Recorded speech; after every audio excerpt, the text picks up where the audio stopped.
প্রিয় ছাত্রছাত্রী, আমি সুজয় হালদার, আপনাদের সুজয় স্যার। B.Ed সেকেন্ড সেমিস্টারের থিওরি এক্সামে course EPC-2 drama and arts in education অর্থাৎ শিক্ষায় নাটক ও শিল্পকলা কোর্সটিতে 25 নম্বরে পরীক্ষা হবে। 2 নম্বরের 5টি প্রশ্নের উত্তর দিতে হবে।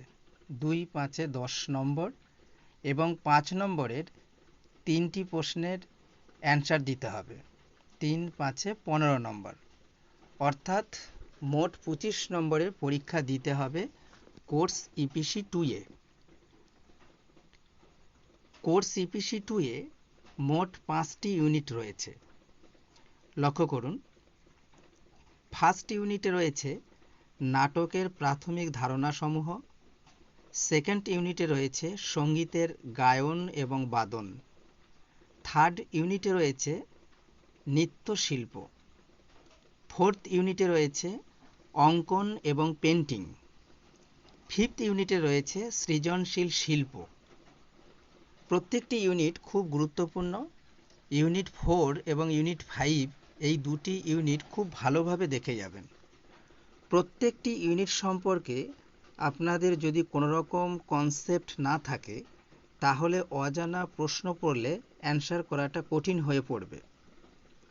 আজ শুধুমাত্র EPC-2-এর ইউনিট 1 থেকে 2, 5 নম্বরের প্রশ্নগুলি নিয়ে আলোচনা করব।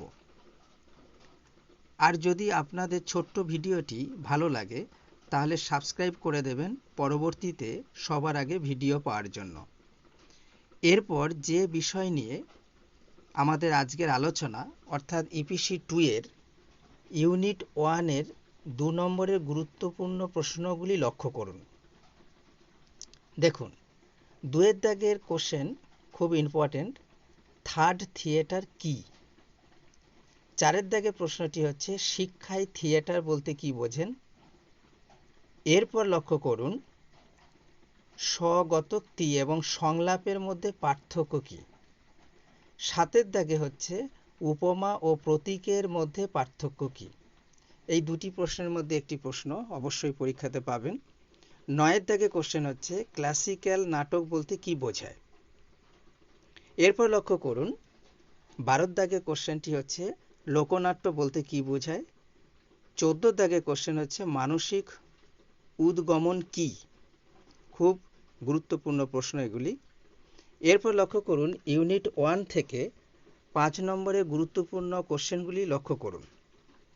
2-এর দাগের কোশ্চেনটি খুব গুরুত্বপূর্ণ, পরীক্ষাতে পড়বেই। B.Ed পাঠ্যক্রমে আবশ্যিক বিষয় হিসেবে EPC-2-এর যৌক্তিকতা আলোচনা করুন।